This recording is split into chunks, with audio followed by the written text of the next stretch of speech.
আজকে যে মুভিটি ব্যাখ্যা করব এর নাম জ্যাক দ্য জায়ান্ট স্লেয়ার। মুভিটির প্রথমে আমরা একটি বাচ্চাকে দেখতে পাই যার নাম হলো জ্যাক, যে কিনা রূপকথা গল্প শুনতে খুবই পছন্দ করত। একদিন রাতে ছেলেটি তার বাবার হাতে একটি গল্পের বই দিয়ে বলে, এই গল্পটি তুমি আমাকে পড়ে শোনাও। তখন ছেলেটির বাবা গল্পের বইটি নিয়ে ছেলেকে গল্প শোনাতে শুরু করে এবং ছেলেটি মনোযোগ সহকারে এটি শুনতে থাকে। গল্পটি হলো রাজা এরিকের গল্প। এই গল্পটি প্রায় রাজ্যের সবার কাছে খুবই প্রিয় ছিল। এদিকে ঠিক একই সময় রাজকন্যা ইজাবেলও তার মায়ের কাছে গল্পটি শুনছিল, যেরকম আমরা মুভিতে দেখতে পাই। আর এই রাজকন্যা ইজাবেল হলো রাজা এরিকের বংশধর। গল্পটিতে দেখতে পাওয়া যায় রাজ্যের প্রজারা খুবই দুঃখ কষ্টে দিন কাটাচ্ছিল, আর সেই রাজ্যের রাজা হলো এরিক। রাজা এরিক কোনোভাবেই প্রজাদের দুঃখ কষ্ট দূর করতে পারছিল না। তখন সেখানে কিছু পাদ্রী চিন্তা করে তারা স্বর্গে গিয়ে ভগবানের সাথে দেখা করবে, আর যে চিন্তা সেই কাজ।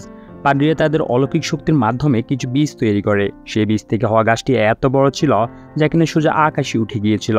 তখন পাদ্রীরা স্বর্গে যাওয়ার জন্য সেই গাছটি পেয়ে উপরে উঠতে থাকে। তারা চিন্তা করে এই গাছ বেয়ে তারা স্বর্গে পৌঁছাবে এবং ভগবানের সাথে দেখা করে প্রজাদের দুঃখ কষ্ট দূর করবে। কিন্তু পৃথিবী আর স্বর্গের মাঝখানে তারা একটি অদ্ভুত জায়গা দেখতে পায়, যেখানে বাস করতে সব ভয়ানক দূত। সেই দূতরা পাদ্রীদেরকে হত্যা করে ওই গাছ বেয়ে পৃথিবীতে নেমে আসে এবং রাজা এরিকের রাজ্যে মানুষ এবং পশু পাখি খেয়ে অত্যাচার শুরু করে। রাজা এরিক চিন্তায় পড়ে গেল কিভাবে এর সমাধান করা যায়। তখন পাদ্রীরা একটি মৃতদত্তের হৃৎপিণ্ড নিয়ে জাদুর সাহায্যে একটি মুকুটের সৃষ্টি করে, যে মুকুটটি দিয়ে ও দত্তদের বশে আনা যাবে। রাজা তখন সেই মুকুটটি পরে দত্তদের বশে আনে এবং তাদের আদেশ দেয় যেখান থেকে তারা এসেছে সেখানে যেন ফিরে যায়।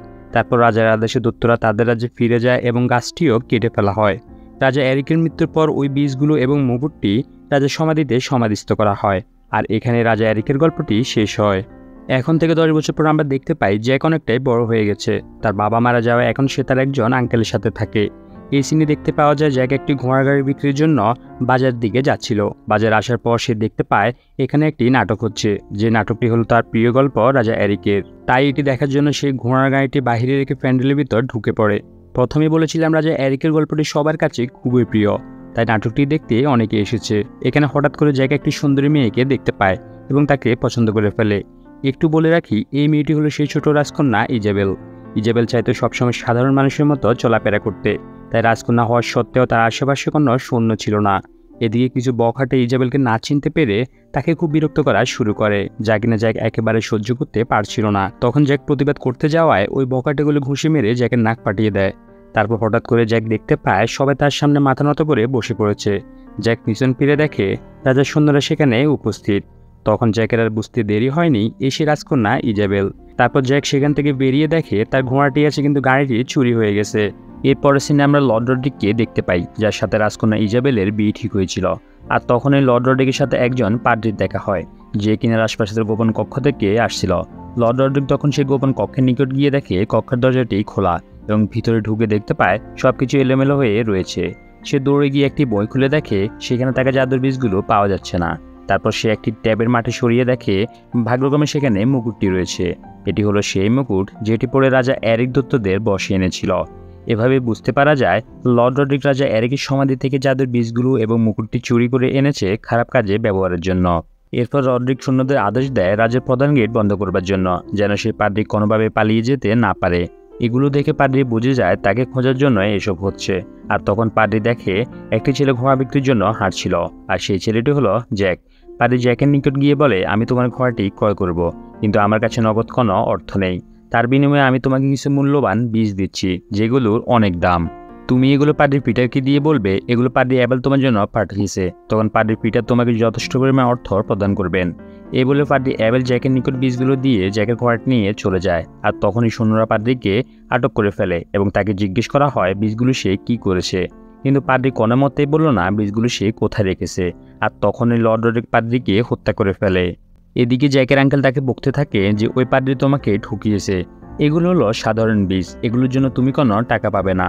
এই বলে জ্যাকের আঙ্কেল সেই বীজগুলো ফেলে দেয়, কিন্তু জ্যাক বীজগুলো সযত্নে আবার তুলে নেয়। কিন্তু সে না দেখা মতো একটি বীজ তার ঘরের নিচে পড়ে যায় এবং পরের সিনে দেখতে পাই ইজাবেল রাতের বেলা ঘোড়া নিয়ে বেরিয়ে পড়েছে, কারণ সে একা একা দিনের বেলা ঘুরতে বের হয়েছিল বলে তার বাবা তাকে বকাঝকা করেছে এবং বলেছে তুমি ইংল্যান্ডে রানী হতে যাচ্ছ, এভাবে বাইরে বের হওয়াটা তোমার শোভা পায় না। তখন ইজাবেল বলল, আমি এগুলো মানি না এবং লর্ড রড্রিককে আমি কখনোই বিয়ে করব না। এসব কারণ নিয়ে বাবার সাথে ঝগড়া করে রাজকন্যা ইজাবেল রাতের বেলার আশপাশের থেকে বের হয়ে গিয়েছিল। কিছু দূর যাওয়ার পর যখন বৃষ্টি শুরু হয় তখন ইজাবেল আশ্রয় খুঁজতে থাকে। আর তখনই সে একটি আলো দেখতে পায় এবং সেদিকে যেতে থাকে। সামনে গিয়ে দেখে সেখানে একটি ঘর রয়েছে, আর সেই ঘরটি হলো জ্যাকের। ইজেবেলকে দেখেই জ্যাক চিনতে পারে এবং রাজকন্যা হিসেবে তাকে সম্মান করে বসে পড়ে। তখন রাজকন্যা বলল, আমি ইজেবেল, তুমি উঠে পড়ো এবং তুমি আমাকে ইজেবেল বলেই ডাকতে পারো। তারপর জ্যাক ইজেবেলের হাতে একটি গল্পের বই দিয়ে বলে, এই গল্পটি হলো রাজা এরিকের। এই গল্পটি ছোটবেলা আমার বাবা আমাকে পড়ে শোনাতো। তখন ইজেবেল বলল, ঠিক এই গল্পটি আমার মা আমাকে অনেক শুনিয়েছিল। তারা দুজন যখন কথা বলছিল, ঠিক সেই সময় আমরা দেখতে পাই বৃষ্টির জল ওই বৃষ্টিতে গিয়ে পড়েছে যে বৃষ্টি ঘরের তলায় পড়ে গিয়েছিল। আর তখনই হঠাৎ করে সেই বীজ থেকে একটি বড় গাছ উপরের দিকে উঠতে থাকে, আর ওই গাছের সাথে সাথে জ্যাকের ঘরটিও উপরে উঠতে থাকে। দুর্ভাগ্যবশত রাজকন্যা সেই ঘরের মধ্যে আটকে গিয়েছিল। জ্যাক অনেক চেষ্টা করতে লাগলো তাকে বের করার জন্য, কিন্তু পারছিল না। হঠাৎ করে জ্যাক পড়ে যেতে লাগলে সে রাজকন্যার হাত ধরে ফেলে, কিন্তু জ্যাকের দুর্ভাগ্য হলো রাজকন্যার হাতে একটি বালা ছিল, আর জ্যাকের হাত সে বালার উপর গিয়ে পড়েছিল। তখন বালাটি ছিঁড়ে গিয়ে জ্যাক নিচে পড়ে যায় এবং সে জ্ঞান হারিয়ে ফেলে। তারপর সকালে জ্যাক চোখ খুলতেই দেখে সেখানে রাজা এবং তার সৈন্যরা সে উপস্থিত। রাজা তাকে জিজ্ঞেস করলো, আমার মেয়ের হাতের বালা তোমার কাছে কিভাবে আসলো? জ্যাক বলল, আমি এটি চুরি করিনি এবং রাতে কি হয়েছিল সবকিছু খুলে বলল। তখন রাজা সিদ্ধান্ত নিল এখান থেকে কিছু সৈন্য গাছ বেয়ে উপরে ফাটাবে, তারা যেন রাজকন্যাকে ফিরিয়ে আনতে পারে। তারপর কিছু সৈন্য এবং জ্যাক মিলে সেই গাছ বেয়ে উপরে উঠতে থাকে। তারা যখন ঠিক ম্যাগের উপরে উঠে যায় তখনও দূতদের সেই ভয়ঙ্কর রাজ্য দেখতে পায়। সেখানে ওঠার পর লর্ড রড্রিক জ্যাককে একটি ছুরি দেখিয়ে বলে, আমি জানি ওই জাদুর বীজগুলো তোমার কাছে আছে, এগুলো তুমি আমাকে দিয়ে দাও। তারপর জ্যাক গোপনে একটি বীজ তার কাছে রেখে বাকিগুলো লর্ড রড্রিককে দিয়ে দেয়। এরপর রাজকন্যাকে খুঁজে তারা দুটি দলে আলাদা হয়ে যায়। এরপরে সিনে দেখতে পাই জ্যাকের সাথে থাকা দুজন সৈন্যকে একটি দূত ধরে ফেলে এবং তাদের নিয়ে যেতে থাকে, আর জ্যাক সেই দূতটির পিছন পিছন দৌড়াতে থাকে। অন্যদিকে রড্রিক একটি সৈন্যকে বোকা বানিয়ে পাহাড় থেকে ফেলে দেয়, কারণ সেই সৈন্যটি ছিল রাজার খুবই বিশ্বস্ত লোক। এরপরে একটি দূত এসে রড্রিকের সাথে থাকা সৈন্যটিকে খেয়ে ফেলে, কিন্তু রড্রিক মুকুটটি দেখিয়ে বেঁচে যায়। এটি হলো সেই মুকুট যেটি রাজা এরিক পরেছিল, আর এই মুকুট যার কাছে থাকবে দূতরা তার সব কথা মেনে চলবে। এটির জন্য রড্রিক রাজার সমাধি থেকে জাদুর বীজগুলো এবং মুকুটটি চুরি করেছিল। তার উদ্দেশ্য ছিল সে দূতদের কাজে লাগিয়ে পৃথিবী শাসন করবে। অন্যদিকে জ্যাক দূতটির পিছন পিছন এসে দেখতে পায় এখানে একসঙ্গে অনেকগুলো দূত রয়েছে। দূতদের রাজা ইজেবেলকে একটি খাঁচায় বন্দি করে সব দূতদের সামনে নিয়ে আসে এবং বলে, এই হলো রাজা এরিকের বংশধর, একে হত্যা করে আমরা রাজা এরিকের প্রতি বদলা নেব। আর তখনই একটি দূত জ্যাকের সাথে থাকা দুজন সৈন্যকে নিয়ে হাজির হয়। দূতদের রাজা একজনকে জিজ্ঞেস করতে থাকে, তোমরা এখানে কিভাবে এসেছ? পৃথিবীতে যাওয়ার রাস্তা কোথায় আমাকে এখনই বলো। তখন সেই সৈন্যটি রাস্তা না দেখিয়ে দূতদের রাজার সাথে গরম হয়ে কথা বলে এবং দূতদের রাজার সাথে গরম হয়ে কথা বলায় সেই সৈন্যটিকে খেয়ে ফেলে। তারপর সেখানে হাজির হয় রড্রিক এবং সব দূতরা তার সামনে মাথা নত করে বসে যায়, কিন্তু দূতদের রাজা তার সামনে মাথা নত করতে রাজি নয়। অবশেষে আমরা দেখতে পাই রড্রিক সে রাজার মাথায় পা দিয়ে সিংহাসনে উঠে দাঁড়ায় এবং সব দূতদের উদ্দেশ্যে বলতে থাকে, তোমরা সবাই প্রস্তুত হও, আমরা পৃথিবীতে গিয়ে রাজত্ব করব। আর এই কথা শুনে সব দূতরা খুশি হয়, কারণ তারা এটাই চাচ্ছিল। রড্রিকের এসব কথা শুনে সেনাপতি এবং রাজকন্যা বুঝতে পারে রড্রিক খুবই খারাপ প্রকৃতির মানুষ। তারপর সেখান থেকে রাজকন্যা এবং সেনাপতিকে দূতদের রান্নাঘরের দিকে নিয়ে যাওয়া হয় তাদেরকে রান্না করে খাবার জন্য। প্রথমে একটি দূত সেনাপতিকে রোল বানিয়ে আগুনে দেয় এবং রাজকন্যাকে কাটার জন্য প্রস্তুত হয়।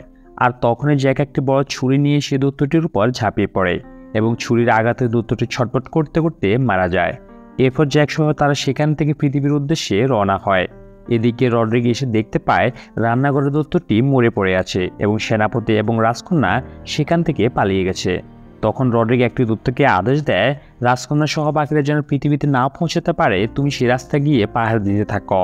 এরপরের সিনে আমরা দেখতে পাই জ্যাক সহ যখন সেই গুহায় এসে পৌঁছায় তারা দেখতে পায় সেখানে একটি দূত পাহারা দিচ্ছিল, যে কিনা এখন ঘুমন্ত অবস্থায় আছে। তখন জ্যাকের মাথায় একটি বুদ্ধি এলো। সে এবং সেনাপতি মিলে একটি মৌচাক ভেঙে দূতটির হেলমেটের মধ্যে ঢুকিয়ে দেয়, আর তখন এই মৌমাছির কামড়ে ছুটাছুটি করতে করতে দূতটি নিচে পড়ে মারা যায়। তখন সেনাপতি অ্যালমন্ড জ্যাক এবং ইজাবেলকে বলল, তোমরা পৃথিবীতে ফিরে যাও, আমি এখানে রড্রিকের জন্য অপেক্ষা করব। তার থেকে যদি মুকুটটি না নিতে পারে তাহলে রড্রিক পৃথিবীর জন্য একটি বড় রকম সমস্যা তৈরি করবে। এরপর অ্যালমন্ড সেখানে লুকিয়ে বসে থাকে রড্রিকের জন্য এবং জ্যাক এবং ইজাবেল গাছটি বেয়ে নামতে থাকে। এদিকে মৃত দূতটিকে দেখে রাজা বুঝতে পারল রূপকথার গল্পটি মিথ্যে নয়, সত্যি পৃথিবীর উপরে দূতদের রাজ্য রয়েছে। আর তখন রাজা সিদ্ধান্ত নিল গাছটি কেটে ফেলার। রাজা মন্ত্রীকে বলল, আমার মেয়ে চেয়ে প্রজাদের সুরক্ষা দেওয়া আমার কাছে অনেক বড় দায়িত্ব। দূতরা যদি পৃথিবীতে নেমে আসে তাহলে সেটা প্রজাদের জন্য ভয়ঙ্কর পরিস্থিতি তৈরি করবে। তখন রাজার আদেশে সবাই মিলে গাছটি কাটতে শুরু করে। এদিকে সকালে রড্রিক সব দৈত্যদের নিয়ে সেই গুহার কাছে এসে হাজির হয় পৃথিবীতে যাবার জন্য। তখন সেখানে লুকিয়ে থাকা অ্যালমন্ড সুযোগ বুঝে রড্রিকের উপর ঝাঁপিয়ে পড়ে। ঠিক ওই সময় রড্রিকের কাছে থাকা বীজগুলো নিচে পড়ে যায়।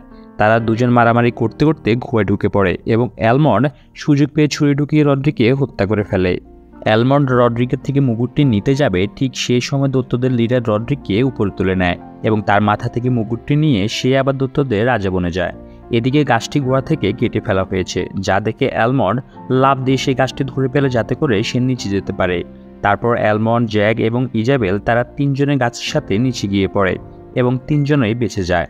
এদিকে ইজাবেলকে দেখে রাজা খুবই খুশি হয়, আর যখন জানতে পারে জ্যাকের জন্য রাজকন্যার প্রাণ বেঁচেছিল, তখন রাজা জ্যাককে খুশি হয়ে কিছু ধনরত্ন উপহার দেয় এবং রাজকুমারীকে নিয়ে রাজমহলের উদ্দেশ্যে রওনা হয়।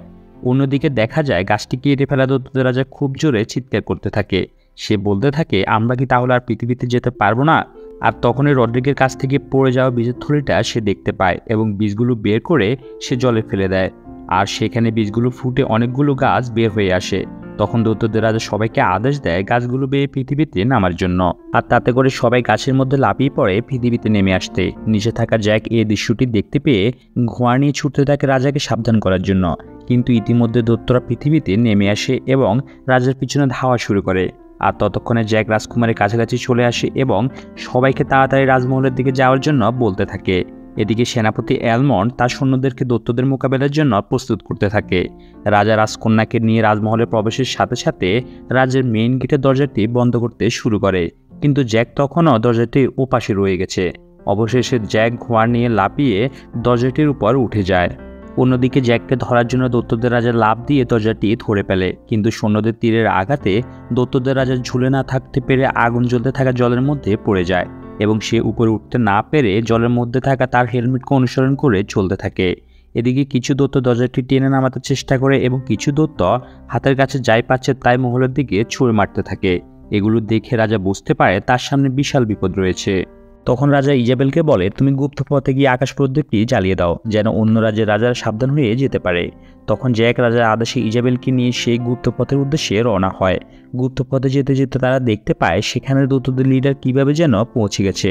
তখন জ্যাক এবং ইজাবেল দৈত্যটির কাছ থেকে পালানোর চেষ্টা করে, কিন্তু দৈত্যটির লিডার ইজাবেলকে ধরে ফেলে। তা দেখে জ্যাক একটি কুঠার নিয়ে দৈত্যটির উপর আক্রমণ করে, আর ঠিক তখনই দৈত্যটি জ্যাককে ধরে ফেলে এবং দৈত্যটি যখনই জ্যাককে খেতে যাচ্ছিল, জ্যাকের কাছে থাকা বৃষ্টি সে দৈত্যটির মুখের ভিতর ফেলে দেয়।